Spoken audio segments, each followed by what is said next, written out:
Good morning, everybody. This is Ian Bell from Custom Gateway. I'll be starting the webinar in a few minutes.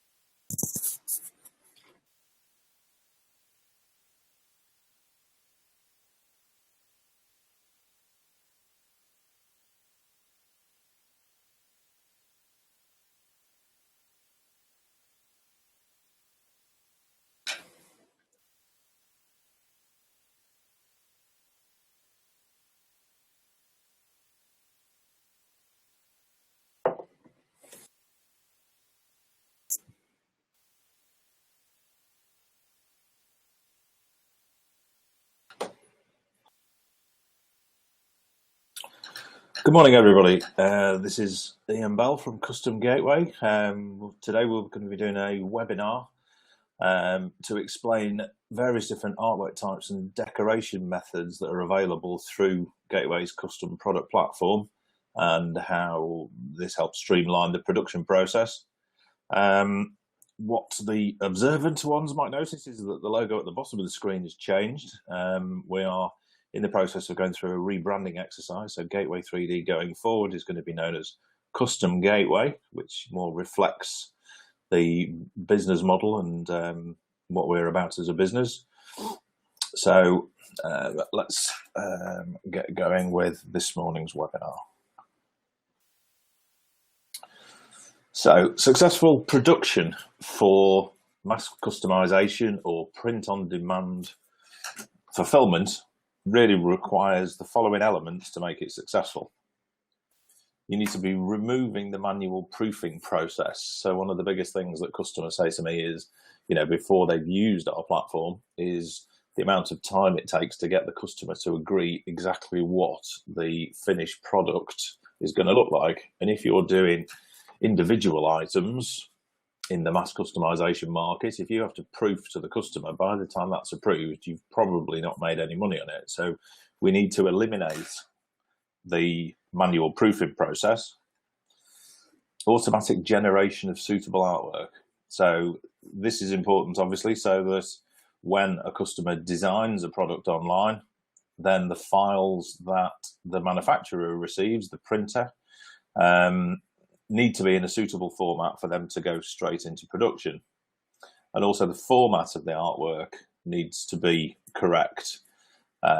Different production methods prefer different file types. So we'll go into that in a little more detail shortly.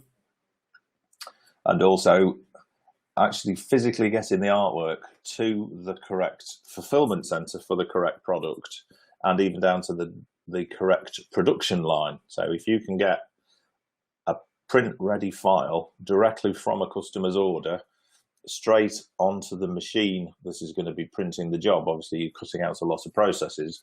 So the idea of the whole platform is to enable jobs to go from the customer ordering them and through the production process and out the door as quickly as possible. So the pre-production proofing. Generally, if somebody were to approach you to get a phone case produced, for example, where I've dropped a couple of Custom Gateway logos on, then from here, if you get the artwork sent through, you're then going to do a manual proof, generate a PDF, email it to the customer. So with Gateway's Personalize It app embedded into a website or social media platform or maybe an in-store kiosk, the customer can see the visual of the product and then they can upload their artwork however they see fit, add images, add text, and there are a lot of parameters obviously that you can add onto the product to allow the customer to design it how they want. So in a website scenario, the app in the website will replace the proof.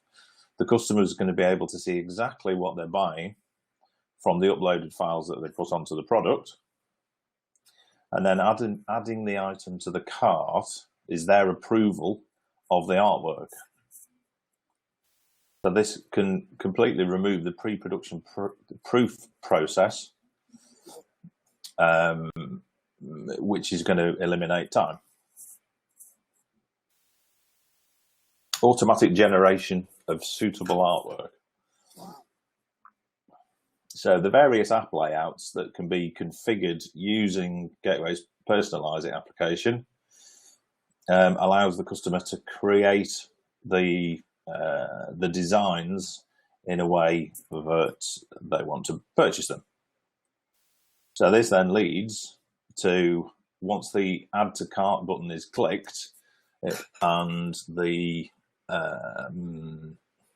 item, the personalized item, goes into the shopping cart of the website, once the payment has been confirmed, the Gateway order management system takes all the elements that have been added into the design and it creates a print file at the correct size and the correct resolution,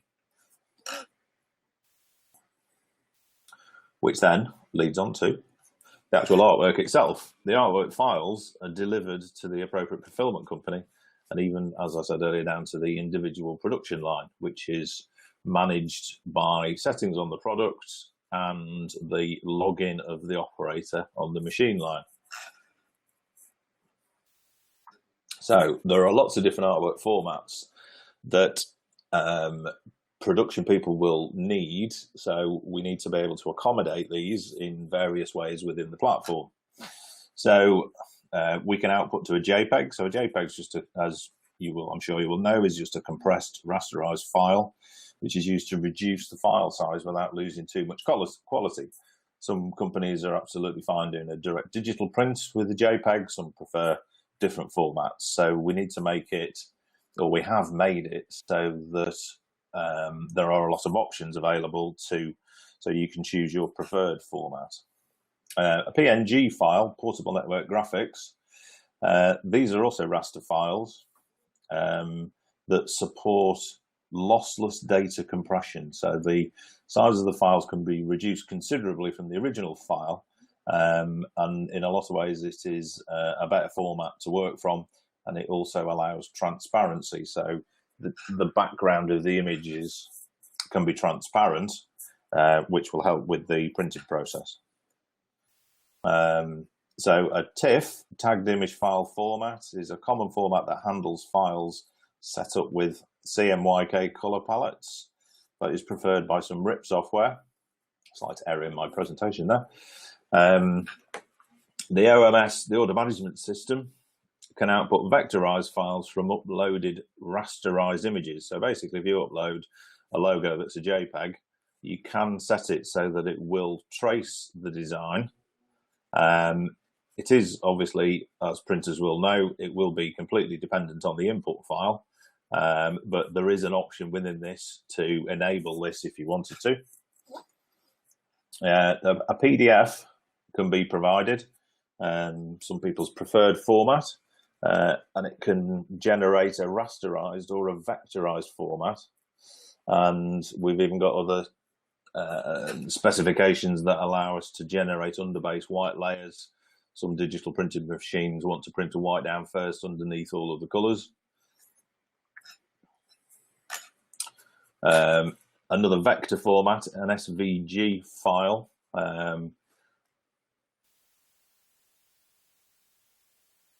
Excuse my presentation, I've missed a bit out. But an SVG file can be used for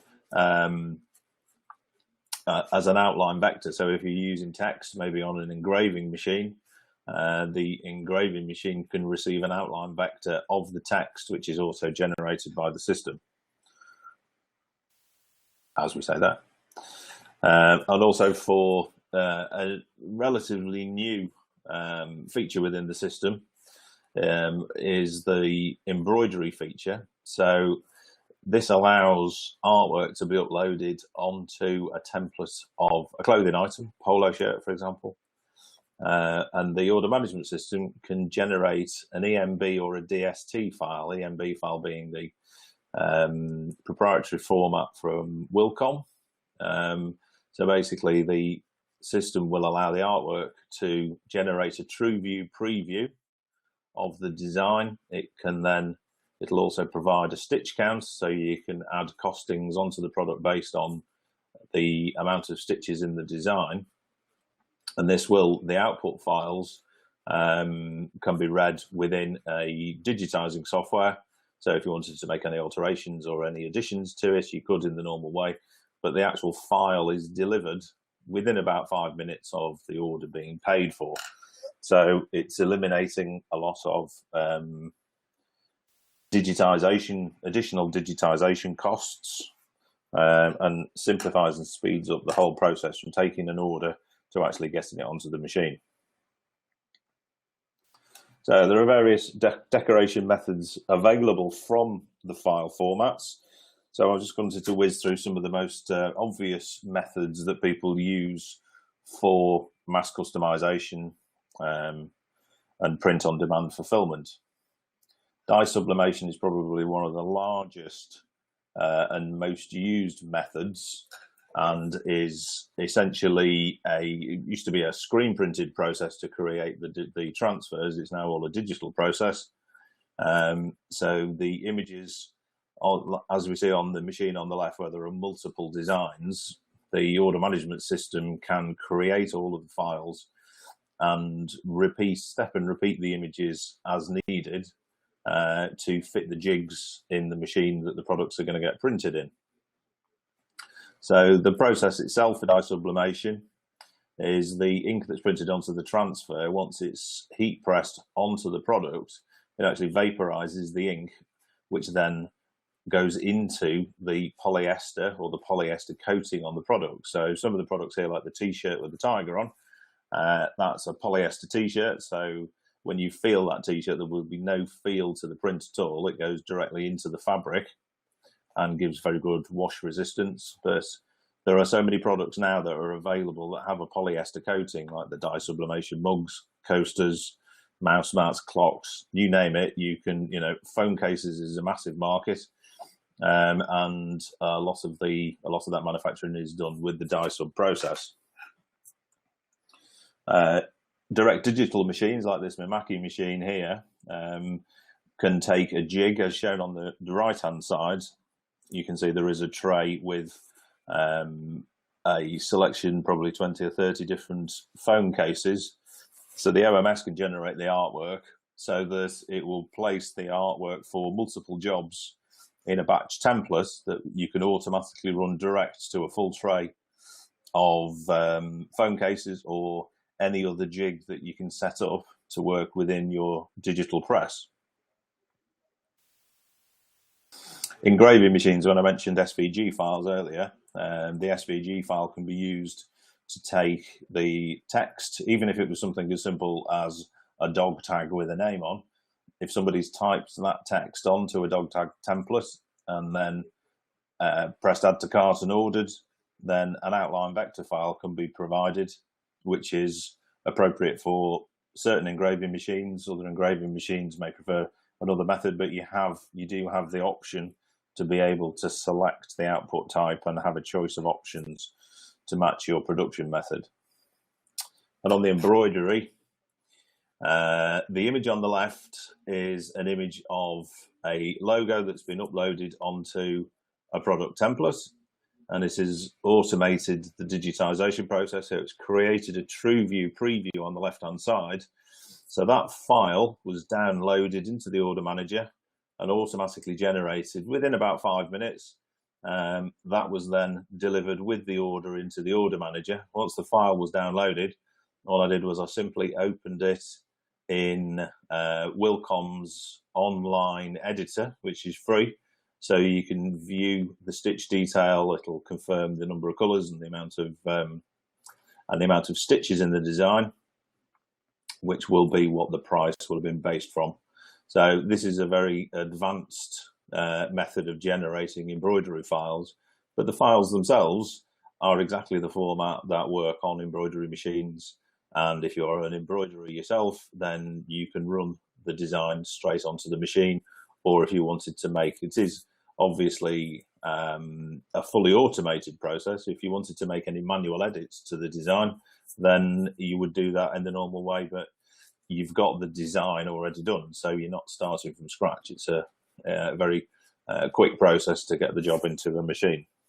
So they're the main methods that I wanted to talk over today, but just to show the flexibility of how the system works. So we've got This is an image from our website at gateway3d.com, and it shows various different production methods and the file formats that are appropriate for them. So you can see we're trying to accommodate as many production methods that are appropriate within or likely to be used within the mass customization and print on demand market.